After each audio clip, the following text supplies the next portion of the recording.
Today, on behalf of County Council, let me say that we are deeply troubled, but sadly not surprised by this weekend's abrupt announcement of bankruptcy by Prospect Medical Holdings, the parent company of Crozer Health. This bankruptcy places our community's most vulnerable patients, families, and our frontline healthcare workers in an increasingly precarious position.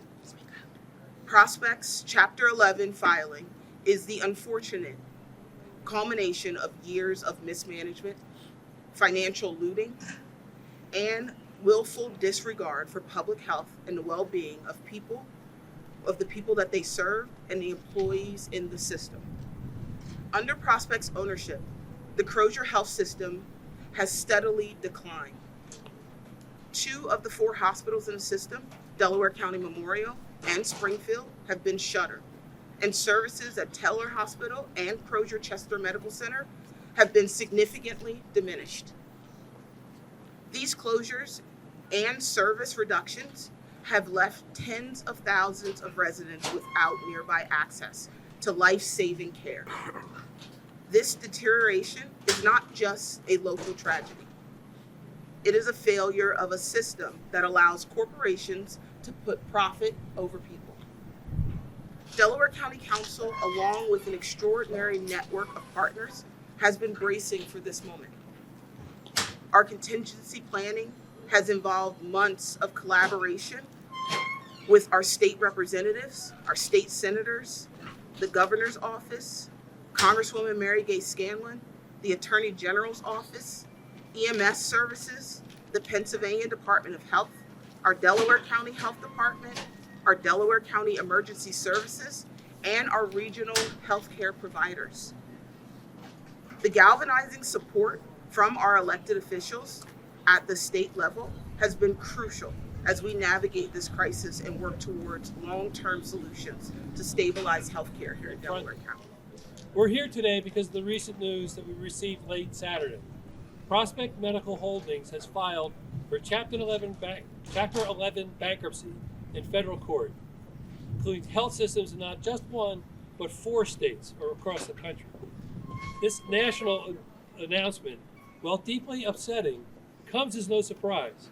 For years, this delegation and county leaders have been raising the alarms about reckless practices of private equity firms in healthcare. This moment confirms that our concerns are valid. Prospect's bankruptcy threatens the stability of Crozer Health and jeopardizes healthcare access, jobs, and pension funds for thousands of individuals in our community. To say that I'm outraged is an understatement. But let me be clear, this is not just a financial matter. It's also a public health crisis. Prospect Medical Holdings has systematically stripped resources from its facilities, prioritized profits over patient care, and left our communities to shoulder the fallout. Just this morning, my Senate colleagues and I introduced a co-sponsorship memo protecting healthcare and institutional sustainability from harmful deals to prevent this kind of predatory behavior from wreaking havoc on our healthcare systems in the future. Because we know how vital this health system is to our region and our local communities. That means the number 1 priority moving forward is maintaining healthcare services and ensuring our workers are protected. And while the administration and the Department of the Attorney General are working hard at using all of the Commonwealth's tools to prevent more damage from being done, we in the General Assembly will be focused on moving policies forward that will prevent this from happening ever again, as you heard Senator Carney say. Our healthcare systems cannot be used as pawns for profit and sites for corporate raiding. If this teaches us absolutely anything, it must be that for-profit healthcare is bad practice. For decades, Crozer Hospital has been the heart of our community's health care. Today, I stand before you angry, and I'm not going to say what they put in here, but it has something to do with me being pissed off. Well, I am. Let me be crystal clear. Prospect Medical Holdings has failed us. They have repeatedly put profit before people, and now they're declaring bankruptcy. Prepare to leave our community stranded without a hospital, and our dedicated healthcare workers without jobs. We won't stand for this. We are working with every possible responsible partner to keep Crozer's doors open. Our community deserves reliable health care, and our healthcare workers deserve job security. Today, I am also taking legislative action.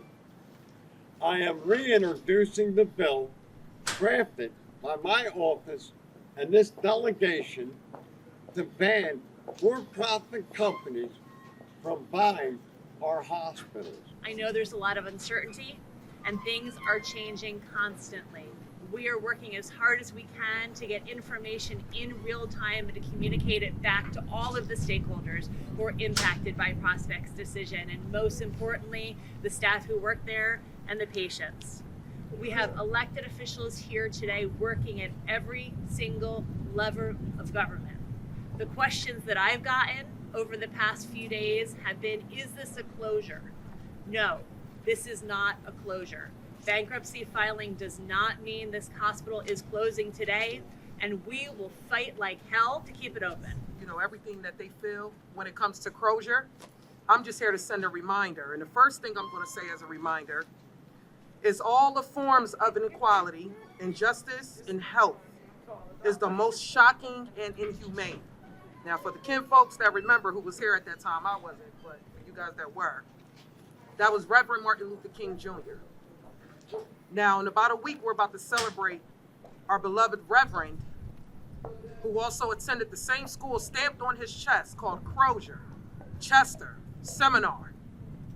And here we are now talking about the same issue that they were talking about then. So my reminder is that healthcare is a basic human right. Yes. That's just that. There's no ands or ifs or buts about it. That's one issue that we know, each and every single one of us, no matter our party or where we all live, that we can all agree on.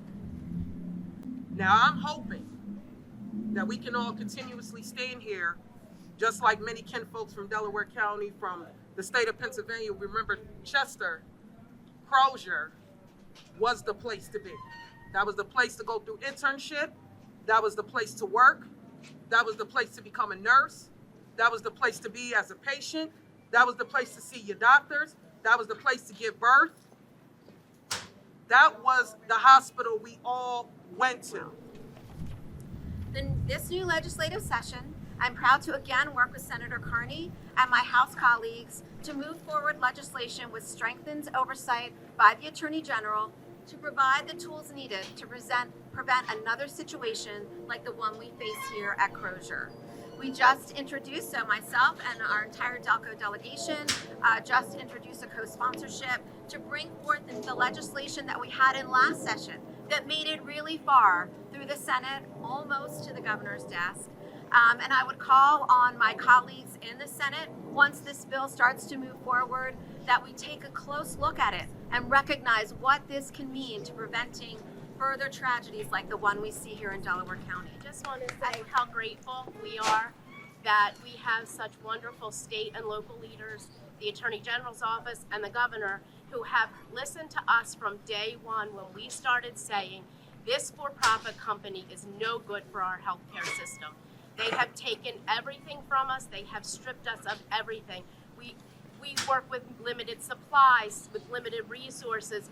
What we do every day is unimaginable, yet we continue to give good, safe care to every patient that comes through the doors at Crozer, and we are committed to continue to do that. So while our local leaders and our state leaders are working hard to make sure that this company is gone and that we are able to escape this bankruptcy and be able to continue to keep our hospital and our health system standing and provide safe quality care, I can promise everyone that the workers inside these buildings at Taylor Hospital and Crozer Hospital will not stop fighting. We will not stop advocating for our patients. We will not stop doing everything that we've been doing, that we will never give up this fight, that we love these patients, we care about this community, and this is what we got into this for, is to take care of our patients, and we are never going to stop until we're able to do that. safely. For-profit organizations do not belong in healthcare.